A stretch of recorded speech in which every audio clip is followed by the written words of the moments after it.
Today we're going to have a chat to a young bloke by the name of Tim. He's been living in this Stealthy van, and it's real stealthy. I walked straight past it. He's been doing it for 9 months now around the streets of Goldie. So let's go and see what his secret is.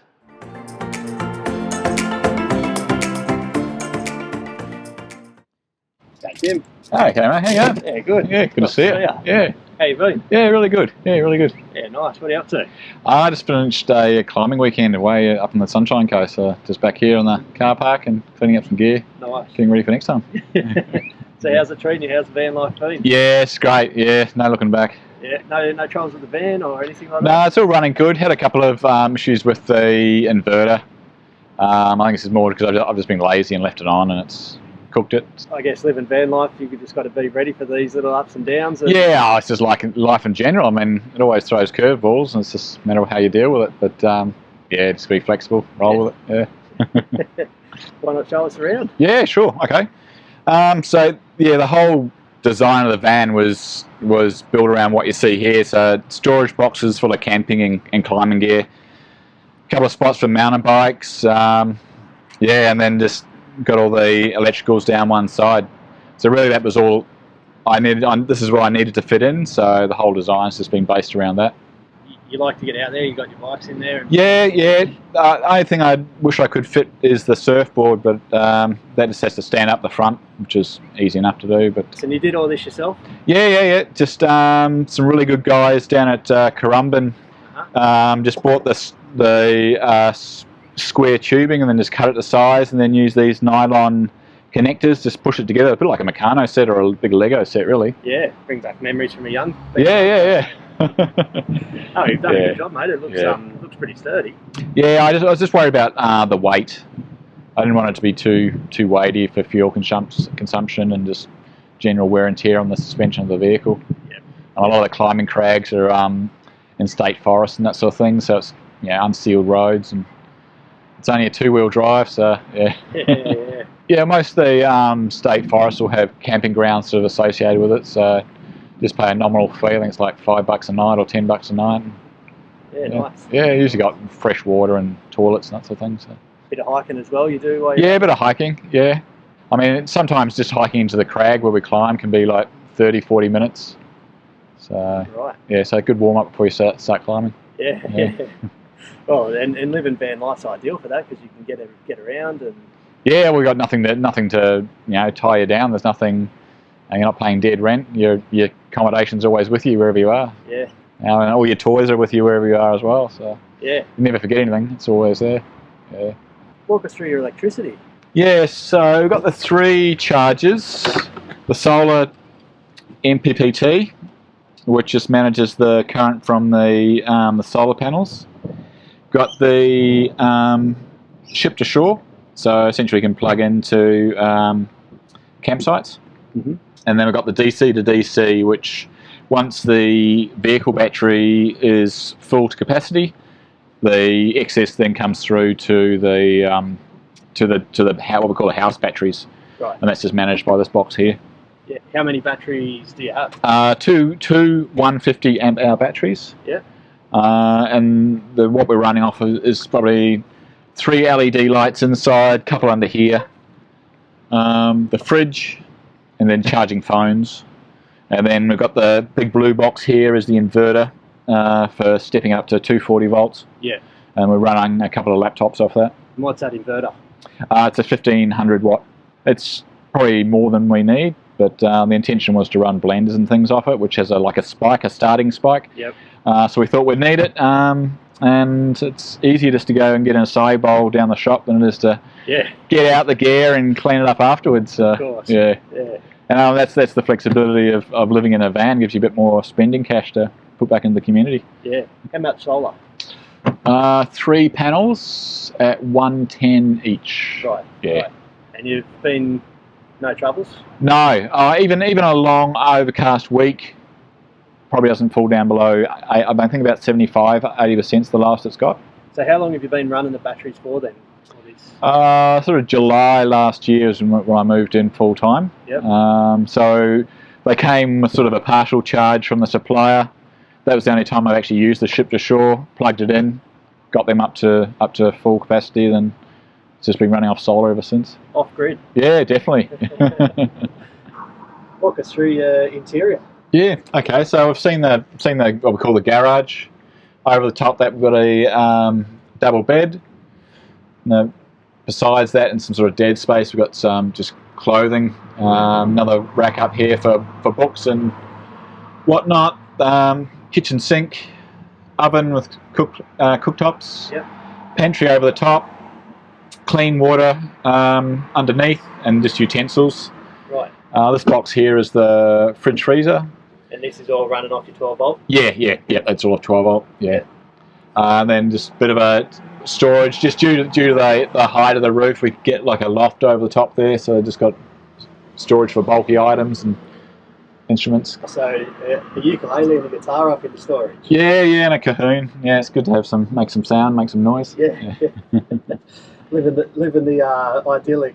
Playing guitar. Yeah, sort of trying to tickle the box as to what makes you a van lifer. But yeah, I recently went plant-based. I always joked that it was a mandatory thing. You had to be plant-based to live in a van, and just through self-education, I just made the decision that plant-based is better for my health. Here in Burleigh, there's so many restaurants that cater for vegans and veggies. It's great. Yeah. Got lots of options. So you mentioned you got fresh water. Yep. How many litres? Just 20 litre jerrys, so I've got just a couple of jerrys there. Yep. And then the grey water. So what do you have a pump that pumps it up? Yes, there is a pump under here, just a 12 volt pump, which just draws it up through the tap here. Just got an isolation switch on the side.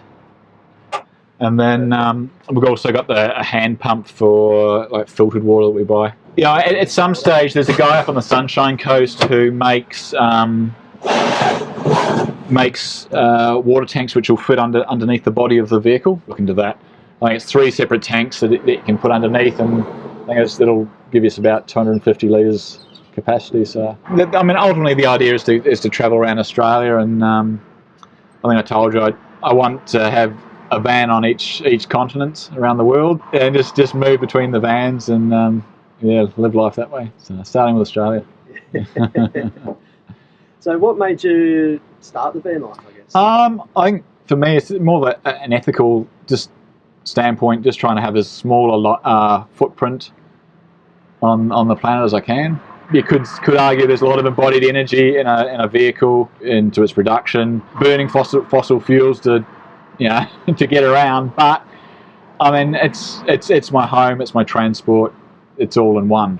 Then I guess financially I just frees up some cash to do some other stuff rather than paying off a mortgage for the next 20 years.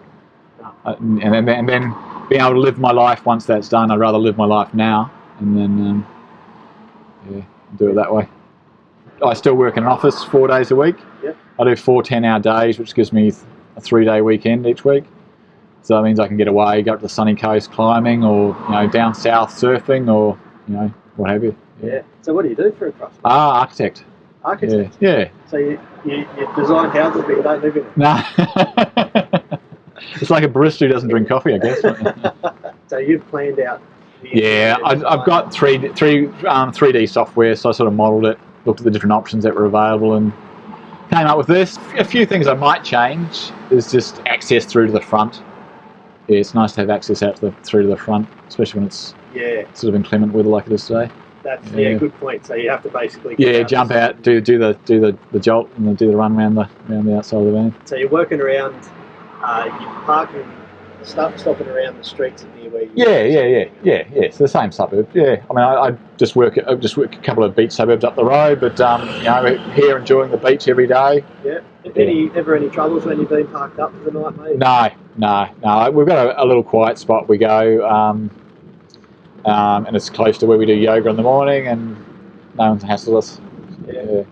I mean, if you park along the esplanade here, the rangers get a bit narky and come and knock on your door. Stealthing around the streets, Yeah, I try to keep it as low key and as looking as much like a tradie van as I can. So hence the stickers on the outside, and got a few sort of rules we live by. We don't eat and sleep in the same spot, so we'll come and open up the van and do our cooking and everything in one spot. Then we'll move to another spot to sleep the night and try and keep it as low key as we can. Not eating and being obvious. Yeah, exactly. Yeah, and also don't park outside people's houses, even though they don't own the verge.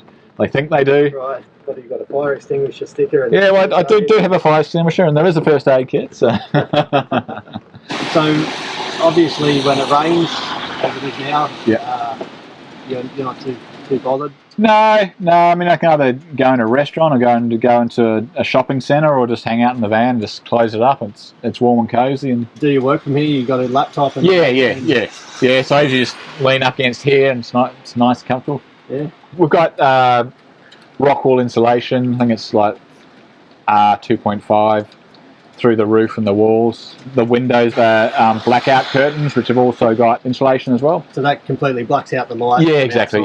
Yeah. So we can have all the lights on in here, and you can't see a speck of light outside. Brilliant. And then we've got the fans, a new addition. Yep. We just found one of the days where it just still, and it was a bit hot inside the van, that even just having air moving over you is nice. And then we've got the fan here, which is either exhausts air out or blows air in. It's a very stealthy bus.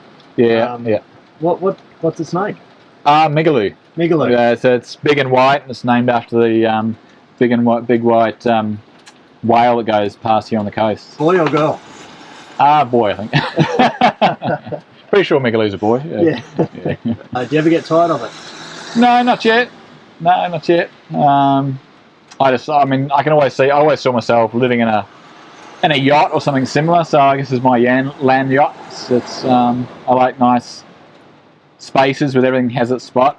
Might be a bit different if I wasn't as tidy as what I am. It might be a bit less comfortable, but I keep it pretty tidy. Yeah. Yeah, keep a tight ship. Can anyone do it? I think so. Yeah.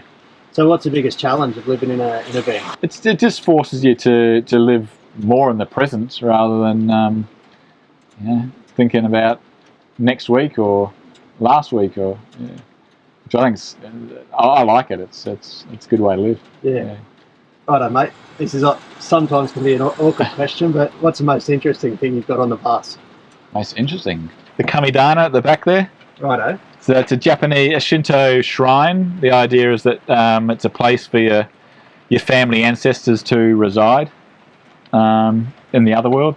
So that just keeps your ancestors close at heart? Yeah, well, that's the idea. But also I like Japanese culture, and I being an architect, I like the architecture. So it was just a nice simple way of having Japanese architecture in a small space. Yeah.